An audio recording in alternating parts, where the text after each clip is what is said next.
Hey there, welcome back to part 2 of my video of Pac-Man versus Puckman, the battle of the 1981 classic tabletop games. Now in the first episode I showed you what they look like when they're on, what they sound like, how they play, a little bit of history on them. But today we're going to tear these apart. We're going to look inside. We're going to see what makes them tick. And then I am going to judge these on 11 criteria that I came up with and decide which one I like the best. All right, let's get started. Now, let's see what's inside of this and see what makes it work. First off, we have to take the batteries out.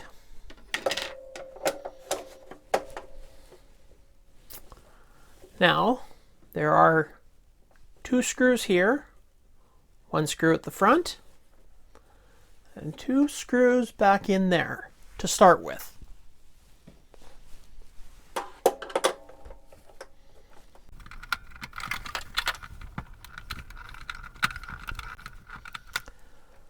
Now, with all 5 of these screws out, you would think that the top would just come off, but you'd be wrong. They very cleverly hid 2 more screws just under the front sticker here. So what you have to do is very carefully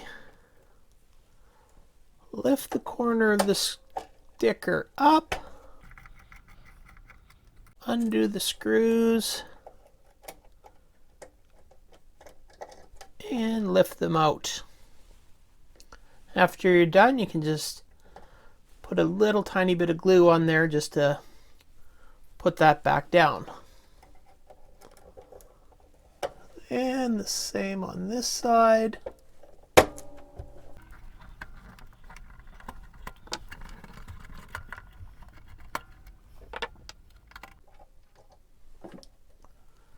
And you have to also make sure that you keep these screws separate because they are a different size than the others.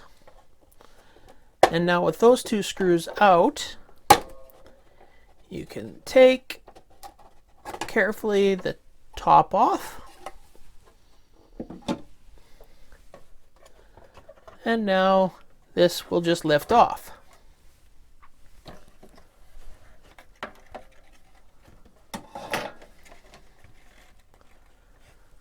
And here is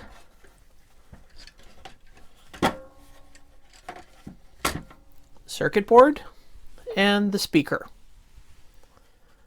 This is actually a plastic amplifier. The speaker is underneath. The sound waves bounce back from in there, hit this plastic part, and get the really loud sound that you hear on this thing. So it's a fairly ingenious little way of doing that.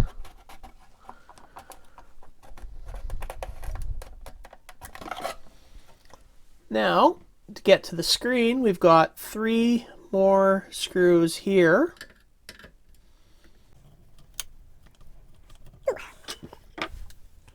Need a little bit of a bigger screwdriver.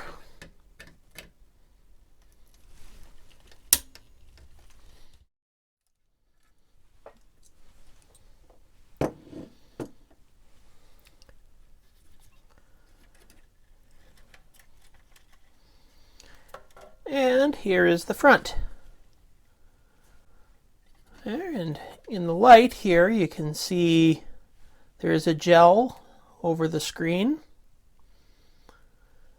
And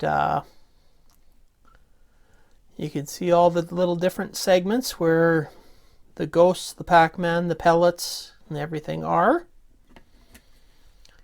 Here's our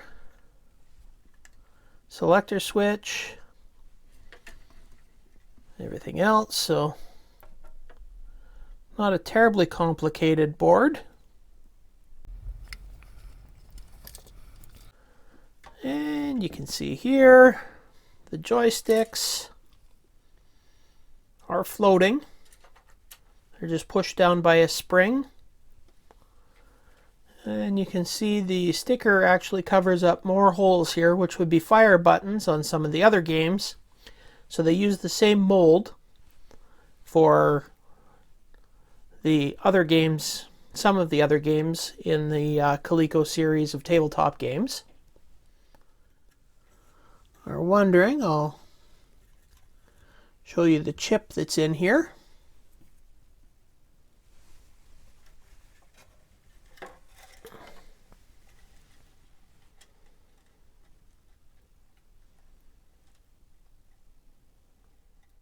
So there's a red gel and a pink gel, and then just the regular numbers up there for your score.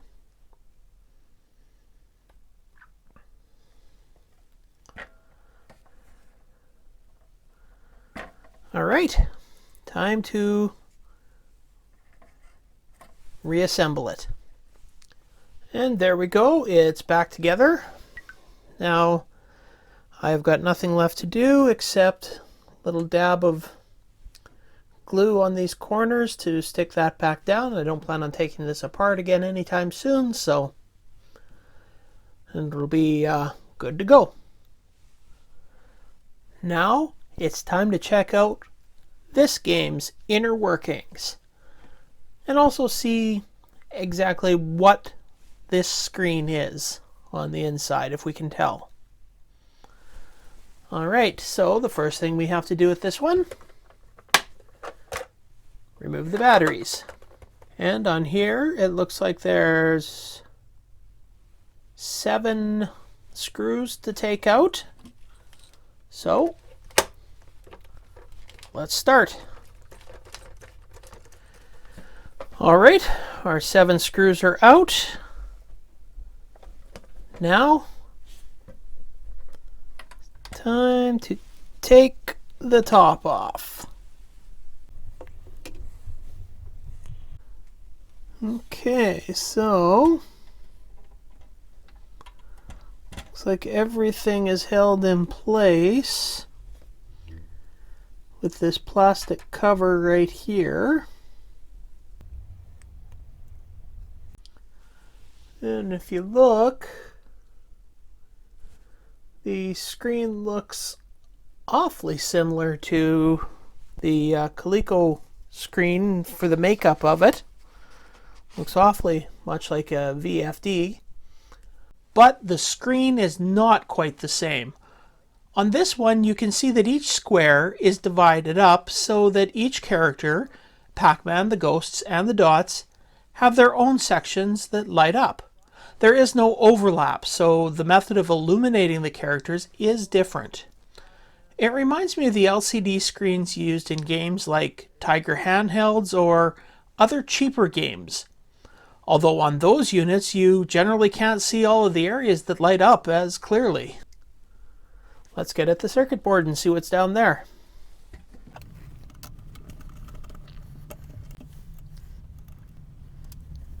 Yeah, you can definitely tell this is not as well made as the ColecoVision.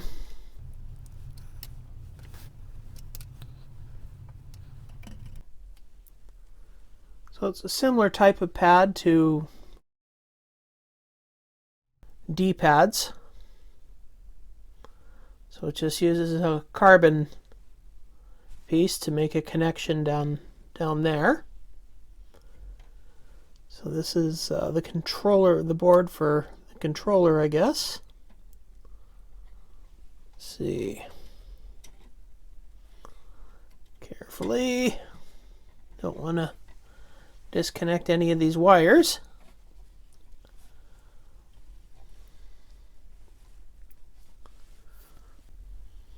So not much to this board.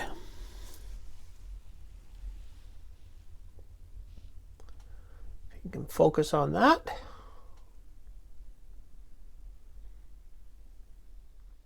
Now we've had a look at this. Very clean inside. I mean, this is obviously, I don't think this game has been used a lot. But we'll put it back together and put it back on my shelf.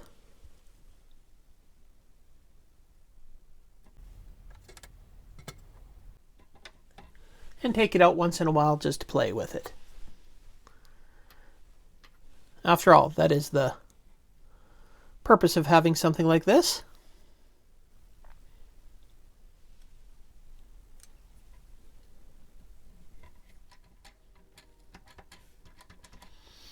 Now, something I am going to do here, so I'm going to put the batteries back in it, test it out, just to make sure that I got the D-pad lined up properly, so that I can make sure that works before I put everything else back together.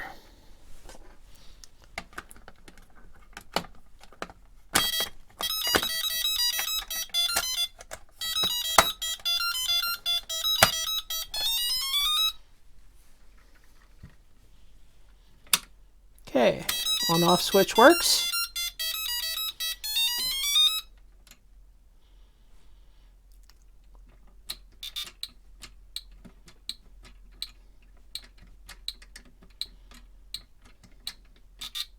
Everything works. All right. So let's put the rest of it back together. We've got it all back together.